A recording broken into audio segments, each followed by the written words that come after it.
We all want them. Don't lie.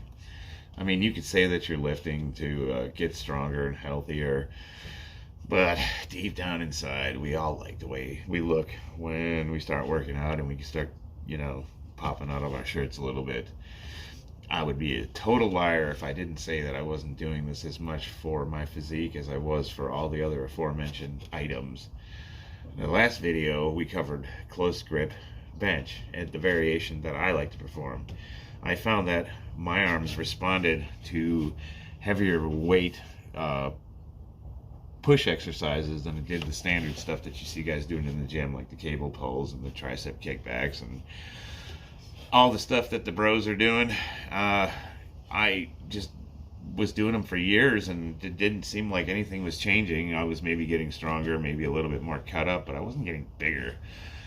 And I just finally, I got a strength coach, and I started working with trainers, and they're the ones, the powerlifting coaches are the ones that told me, hey, if you want bigger arms. Now, first of all, powerlifters will tell you they don't care about any of that. They will tell you the entirety of their training is for getting stronger and being able to pull more weight. While this is mostly true, then why do those guys wear tight shirts and make sure that they're showing off their goodies to everybody? It's because they are also training to try to improve their physique, and they're lying to you if they say otherwise. Now, I'm sure some of the guys don't care. There's a lot of lifters that are just strictly purists, and they're there for the sport. But most of us, we want to look a little better, which is why my channel is called Vegas Power Building, because my exercise routine, my training regimen is focused on power and bodybuilding. So I'm doing a little bit of both, and I like it. I love it. It keeps the training fun. It rotates the exercises. It's enjoyable. I'm not just focused on 3 lifts and a little handful of accessories. I get to mess around with new stuff all the time. That being said, so what we're going to talk about today is diminishing returns and training effect. If you're doing the same movement over and over and over again, eventually your body's going to adapt to that, and you're going to plateau. You keep adding weight, you keep adding reps, and you try to ratchet those two up and up and up and up and up, and you're doing the same movement over and over again. Your body gets used to it, and it just becomes at a point harder to just add on a couple pounds. It might be time to rotate something. It might be time to switch things up. Now, as a competitive power lifter, I do need to focus on those 3 lifts. So those 3 lifts always stay in my training program. However, I will maybe switch the variation up.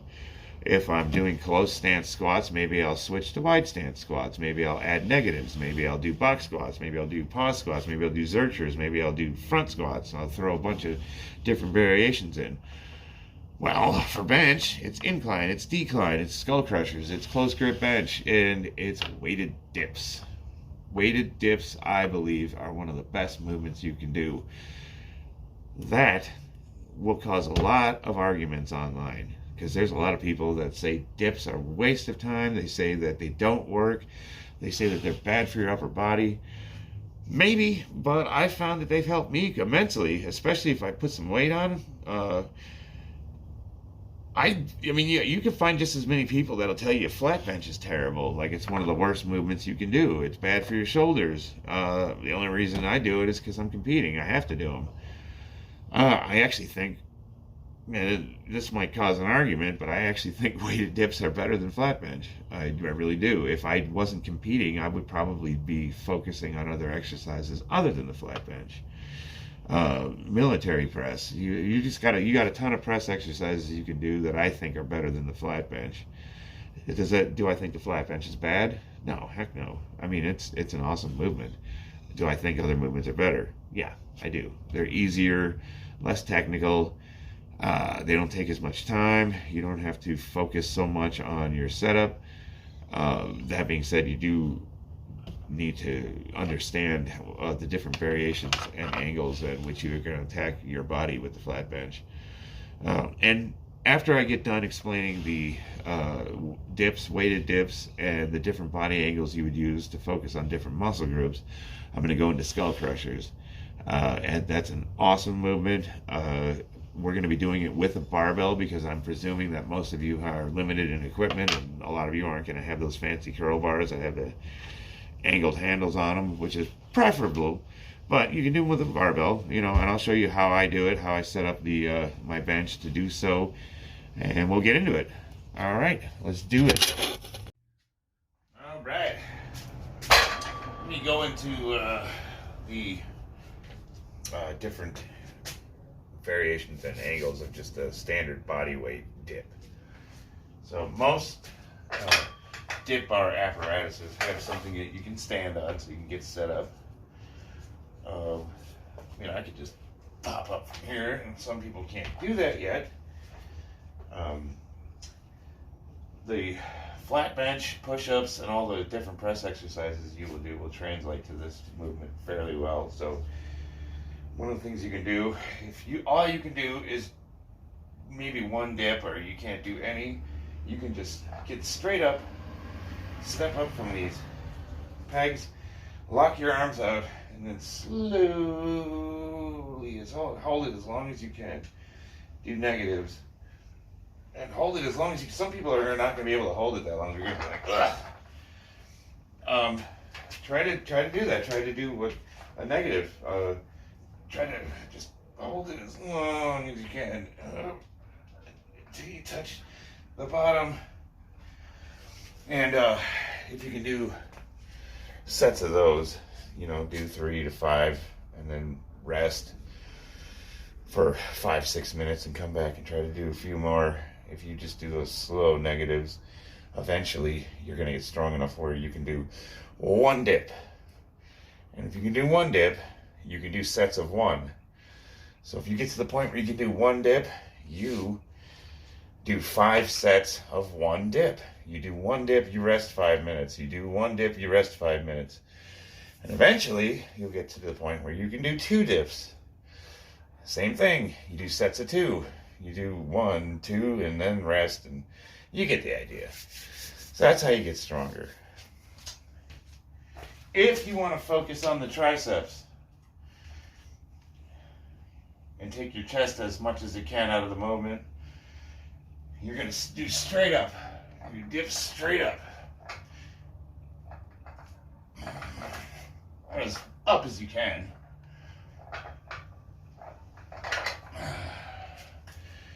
If you want to focus on the chest, you're going to bend your legs up.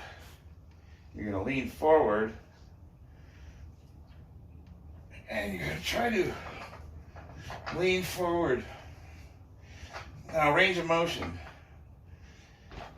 If you're doing your chest, you don't want to go all the way down. You don't want to sink into it, because that's where you potentially hurt your shoulders. So you shorten the range of motion until you start feeling tension in your delts, and you live in that area, and that'll prevent shoulder injuries. Shoulder injuries occur when you go too far and you just your delts can't respond properly to the amount of weight and force that they're being put under. So, and a lot of that's going to also greatly depend on your build, your weight, your age, everything. A really, really heavy guy that is tall and long is going to struggle with that a lot more than somebody who's shorter and lighter.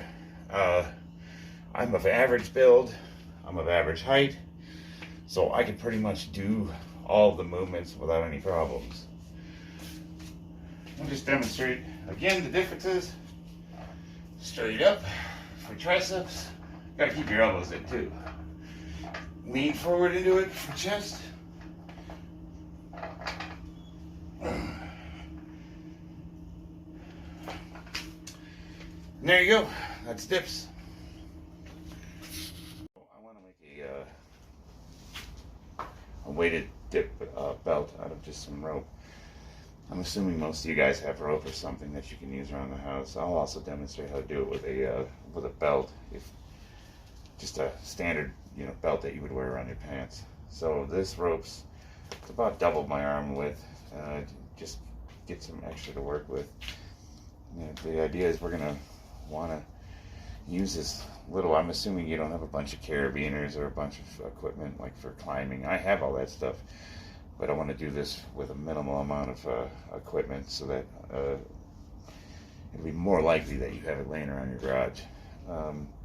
So the idea is that you're going to have, the idea for the belt is it's going to loosely hang around your hips, and it's going to be able to loop around a plate so that when you're doing dips you have weights hanging from your waist.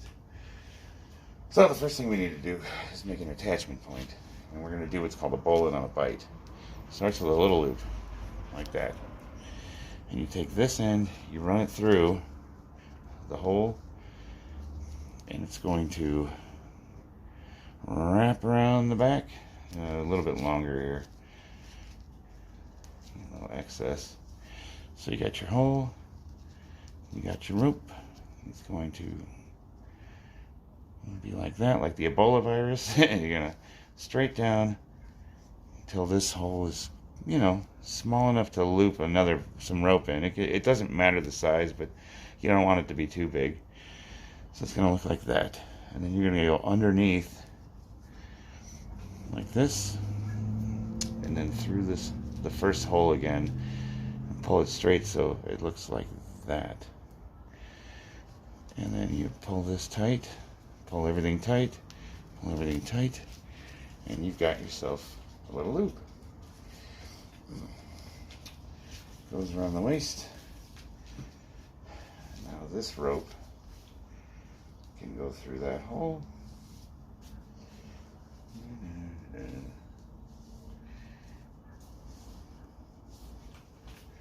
then you have a belt. Now the weights are going to hold tension on this, so it doesn't matter if it's too loose.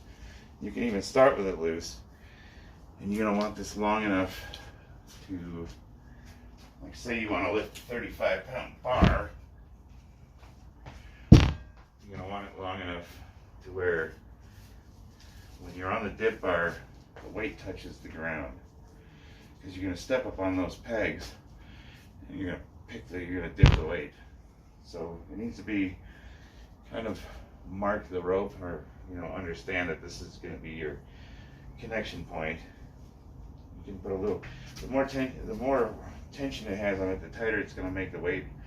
As you can see, this doesn't slip off. Even if I pick the weight up, it's not going anywhere.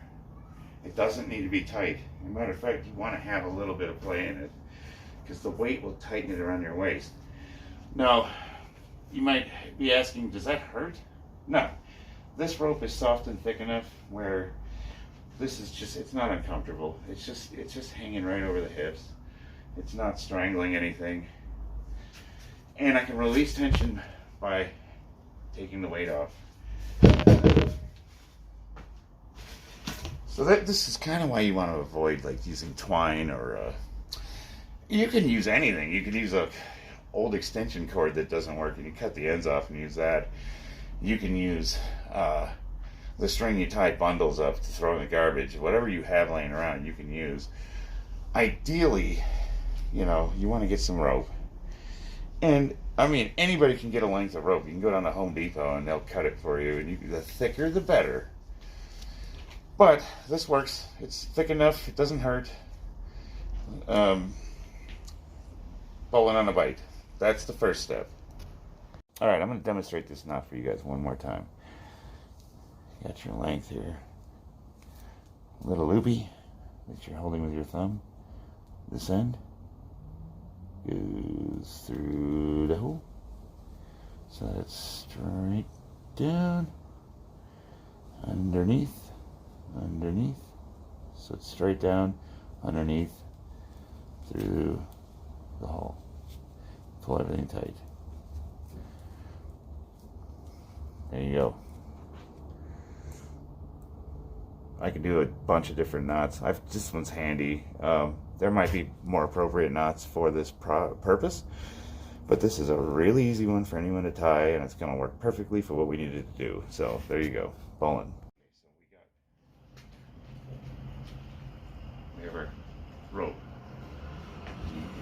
got some slack in it.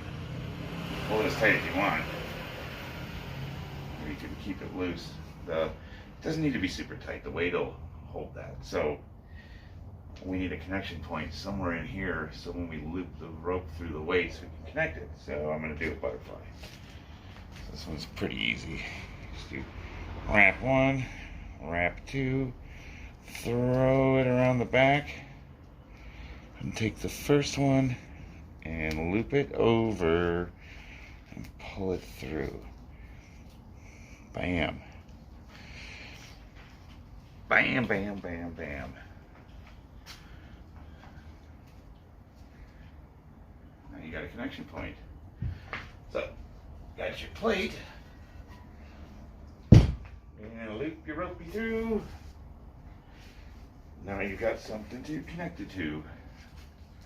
So when you're doing your dips, you can pick the weight up. Let me show you that again. So, 1 loop, 2 loops. This goes around the back, so it's going to look like that. You take this top one, pull it through, and just loop it through like this. Now, what's great about these is if you're climbing, you can rig stuff to them. Like, say you're climbing up and you need to clip your backpack on or something, whatever you need to rig up to it. You can use these butterflies when they're tight and they won't change the strength of the rope. And what you do is you take these and you break them, break these, pop that loop through, bam, you're good to go. So break these, pop that through, good to go. God bless the Marine Corps. Taught me all these nifty ropes. Actually, it was when I was on deployment. It was a Navy guy that showed me all these. You do learn your rigging ropes for rappelling and that sort of thing. And I also did a lot of confined space rescue while I worked as a steel worker. We would go into the chemical plant would have these tanks that would have to be cleaned out and all of this chemical process, and you would send guys in with full SCBAs, level A suits to clean them out. And I was on the rescue team. I actually helped train the Clark County Fire Department. I became not one of the guys that ran that team, so we had to learn, teach, and perform confined space rescues. So a lot of that would be rappelling into cooling towers and tanks and underground and getting structures and getting guys out of it. So rope tying is a skill that we had to practice day in and day out. It's one of those things, if you don't stick with it, it takes a minute to come back to you. But it's a really nifty skill to have because, again, when we're working with limited equipment and we don't have a lot of money and we don't have a lot of resources, especially in this pandemic, you try to get online and order some stuff and it might show up in 3 months. Anybody can go to Home Depot and get some rope. What is this, $5? I mean, come on now. What are we doing here? So, slack. So how I gauge this is I want this to be about where my tenders are, and then in between the thighs somewhere is where I'm gonna tie that. So one more time, loop, goes around the back. This one goes through. And now I've got an attachment point. Bam! So we're getting there. We're building ourselves a weight belt. All right, now we're gonna hook up some equipment. Now I've got all sorts of little carabiners and connectors. These are, you can go to Home Depot, you can go to Lowe's, you can go to Ace Hardware, anywhere. Get a couple of these. This is a load-bearing carabiner. It is not for climbing use. I have climbing carabiners. They're super expensive, especially the confined space rated ones, which are rated at like 9,000 pounds or something, or 900. I don't know. They're expensive. They lock, and they're a little overkill for this. just get a real load-bearing carabiner. Don't get those cheap keychain ones. You know, the ones that, even this one is load-bearing. This is came with the gym equipment that I have is for the cable pull downs. So it's not about the size, it's about the rating. So you've all seen those keychain ones, those little aluminum ones that everybody clips on their belt. Do not use that. Get real stuff. This is not expensive. You can go to the hardware store. You've got your butterfly. Bam. Got your connection point. Tighten that up. You know, in the interim, if you don't have any of this stuff, you can just tie it with a knot. But the problem with that is, in between sets, you know, when you're done, you got to untie it all. This is much easier. So here we go. I got that, and now I'm going to use. Should I use this little one? Will that clip on? No. The gate isn't big enough to fit around the loop. So what I'm talking about. So got your gate. It won't fit in there without jamming it. Oh, I can get it in there, but then it's a pain in the butt to get off. Yeah. The smaller the better, simply because it takes all the slack out of it. You know, you don't have this huge amount of slack. If you use the bigger ones, you know, you gotta be a little more precise with the rope tying. So again, we'll use our 35-pound plate to gauge our distance. And it needs to be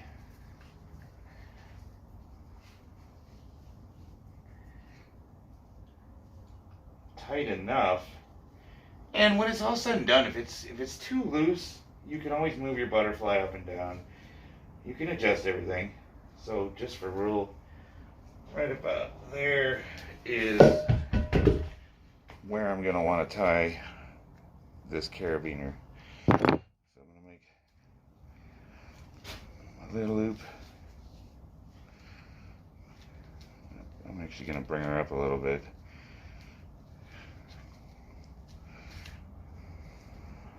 Tie this one as small as possible on the back, through the hole.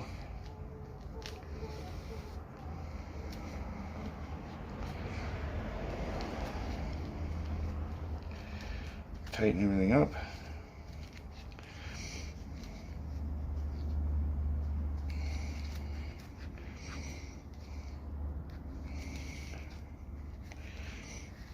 All right.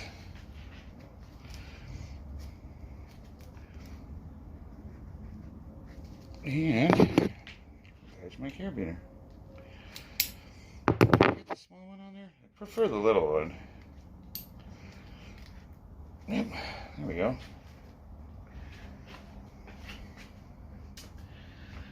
Got your plate again. Run it through. Clip her on. Needs to be big enough to accommodate a 45-pound plate. But essentially, bam, bam, bam, bam, that's what we're doing. It also has to have enough slack to be able to accommodate, well, for me, at least 3 plates. I know, I've seen guys do 4 or 5. Jeez, I mean, but I didn't mention, though, that another thing you want to make sure is when you do buy your rope, make sure it's rated for the weight. When you go to Home Depot, they have their rope section, and it'll tell you how much the ropes support. And you also keep in mind that some plates could cut into the rope a little bit over time and start fraying. So make sure you're inspecting it regularly. And if you have to, even wrap it with a little bit of a electrical tape or something just to protect it. But most, you know, we're not, for the average person who's starting out and doing this, ideally you want to eventually get a weight belt with a proper chain. This is just to get you going. So, you know, this is not permanent equipment. It's not something you're going to use for years. Just to get you started. Alright, we got our rope set up.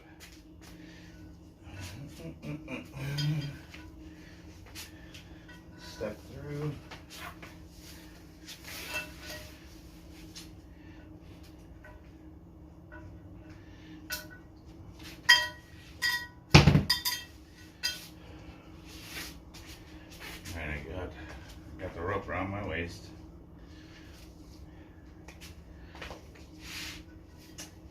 my plate. I'm going to loop her through. You can cut the end off this rope if you get it to where you are sized right and adjust it in. I'm going to leave it on there because I want to reuse this rope for other things. It's not really going to get in the way. You got it sized so that it's around the waist loosely. You know, you can adjust it a bit tighter. You'll find that when you step up on the pegs, you want it low enough so that you can get your, when it hits the ground, you're in the right position on the dip bar. Because what I like to do when I'm doing reps is I like to touch the weight to the ground. Just touch it, not drop it. Kind of gives me a, so I'm just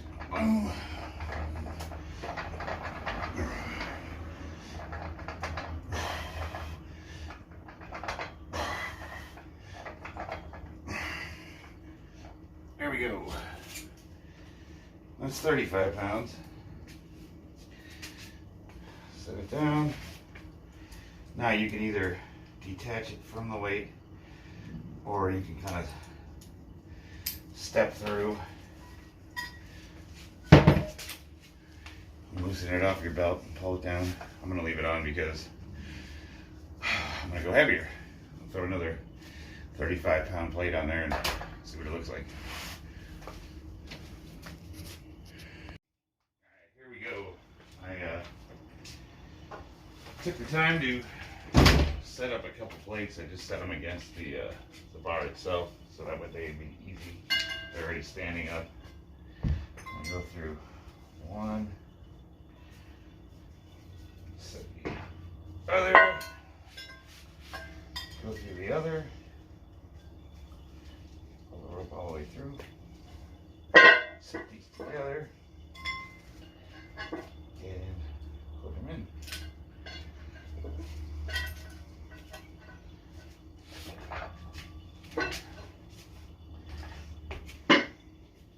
So that's 70 pounds. And now, this does kind of start making this rope a little uncomfortable. You can wrap a towel around it. You can get some foam padding, like one of those pool noodles, and tape that around it if you want. I don't mind, it's not hurting that bad. So,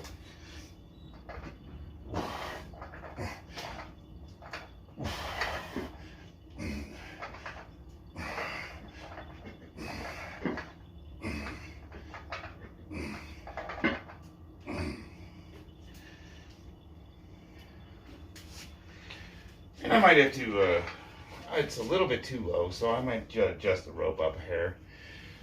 No big deal. And clip this. Pull my rope through. Set my plates in an upright position so I can easily access them. And then I'll make a minor adjustment to this. I'll move it up a hair, which will actually give me a little more room on the rope for another plate. And I'll get a little bit more range of motion out of it. It might take a little tinkering at first to get it right.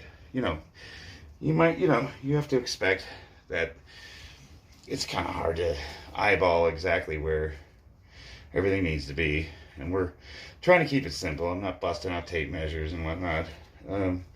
Letting the rope stretches as it settles in and keep the knots get tighter. So it'll either become too long, generally speaking, or maybe you didn't leave it. You know, you're just going to have to make minor adjustments. But it's homemade equipment. What do you want? Alright, so now I got 3 35s. 1, 2, 3.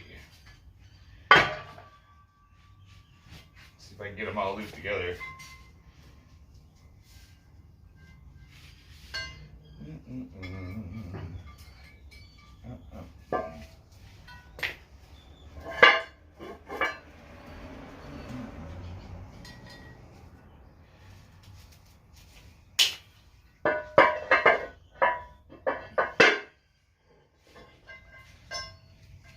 I like using the 35s. Because the diameter obviously is a little smaller than the 45s. And I've got 4 of them, and that's typically more than enough weight. Make sure I don't tip my rack over. This is pretty heavy. This is probably more than I should be working out with.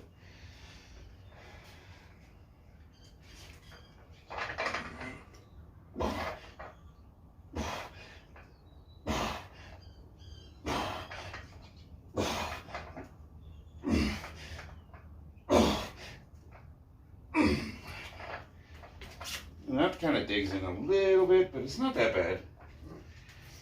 I don't mind minor and uncomfort. But, you know, when you start getting this heavy, a belt's going to be much better. Because it's gonna spread that weight out on your hips. It's gonna be way more comfortable. But you know, we're getting it done. We work with what we got, and what we got is rope.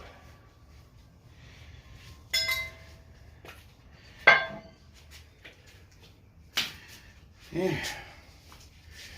Slide her off. Good to go. Now you've got the ability to do weighted diffs. I think I've demonstrated that enough, so we'll get into Skullcrushers. Home gym is about working with what you have. And what I have are these $20 Harbor Freight, AutoZone, O'Reilly's oil change ramps. And I use them for doing block pulls. I measured them one day and they're exactly 8 inches.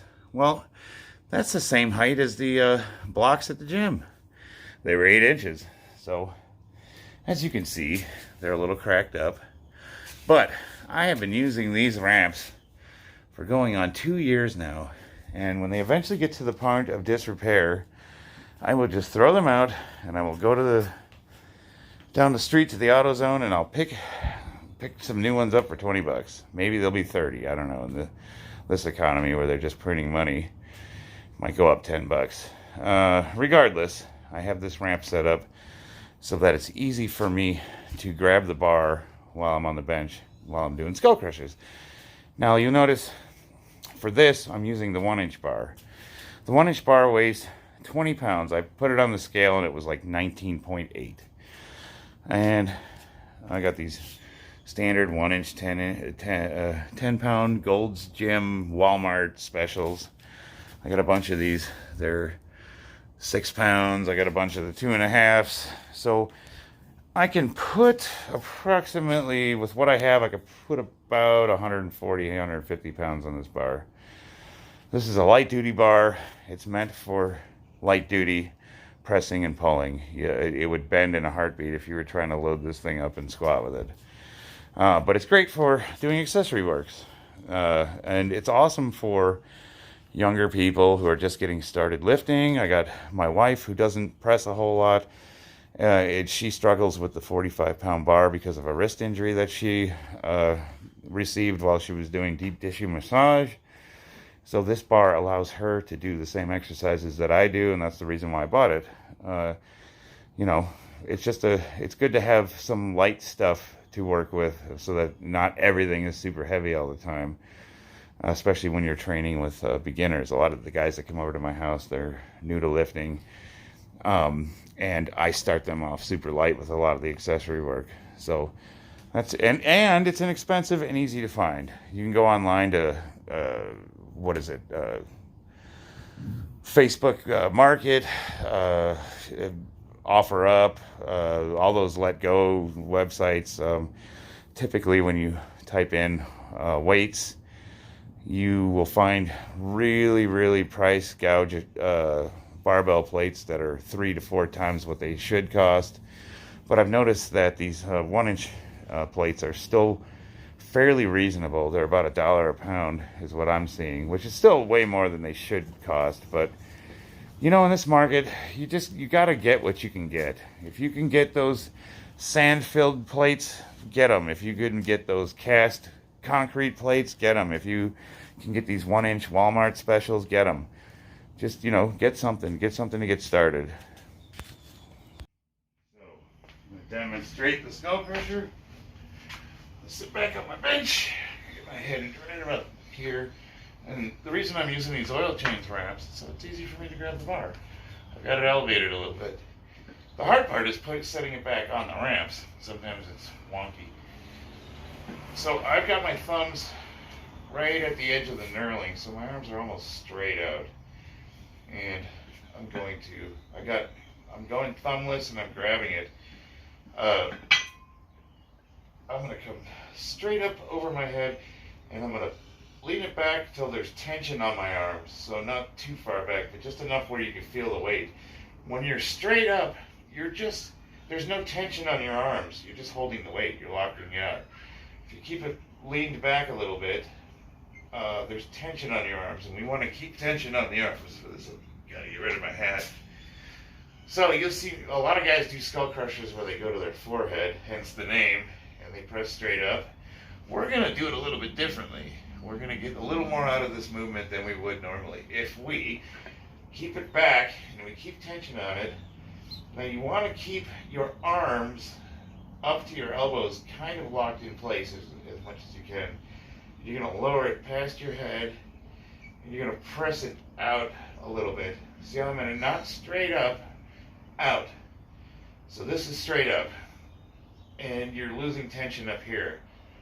You want it out. You're going to keep tension on the arms. Bam. Bam. Bam. And again, I'm slowly lowering it, firing it up. Slowly lower it, firing it up. Now, this you can even do pullovers like this if you need to.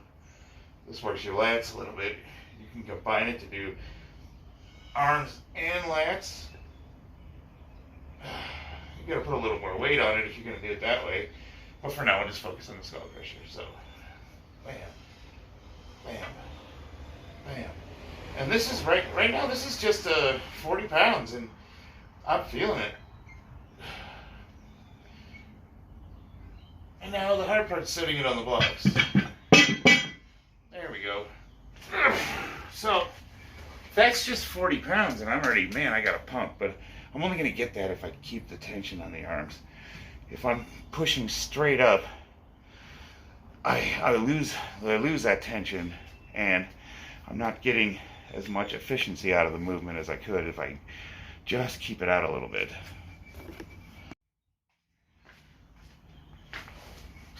I already got 64 pounds on the bar now.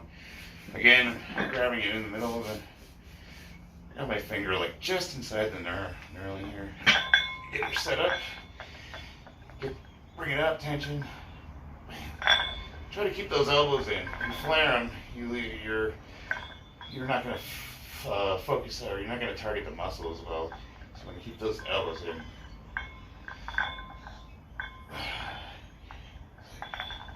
7, 8, 9.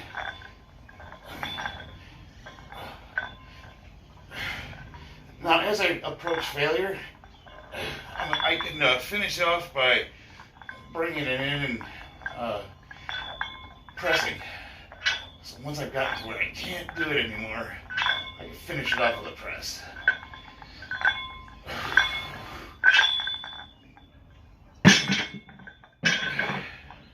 There we go. Whew. Man, that's good. I like it, especially after doing those heavy dips. All right, now we got 84 pounds on the bar. Get her up. Get her up.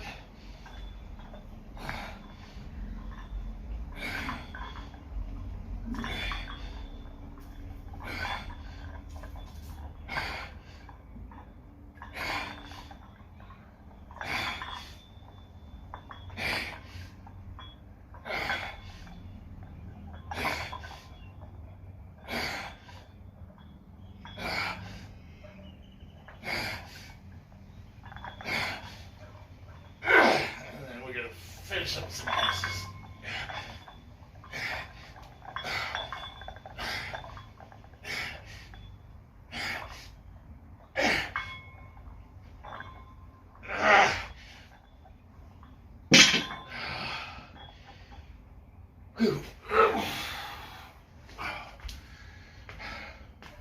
Man. Whew. So in a nutshell, that's dips and skull crushers. Those are two of my favorite tricep movements. I use them and I rotate them in and out of my training quite frequently. You know, I might not do skull crushers for a few months. I might focus on close grip bench. I might not do dips for a while, but I do rotate them in and out. Some of the other ones I really like to do are floor presses. I'll do them with a barbell and with dumbbells. Maybe I'll do a video on that. Anybody can do those if you have a rack. If not, maybe you have, I'll show you how you can use those oil change ramps to do floor presses. Maybe you have a little bit of carpentry skills and you can build some boxes for yourself. I built my own squat box. You can, if you have the ability to do a little bit of construction work, you can make all sorts of things that are useful. And we'll go into that in future videos if you guys are interested. If you enjoyed this video, if this helped you in any way, do me a favor, subscribe and share it. I'm trying to, you know, I'm trying to learn video editing. I'm trying to learn how to do this stuff online. I enjoy it, and it also helps me out because in explaining these things to you, it reminds me and corrects little mistakes that I've been making since I've been training alone, and I don't have anybody to correct me. So it helps me out quite a bit, and I'm going to continue to keep doing these videos. Let me know if you liked it. I'd love to hear from you.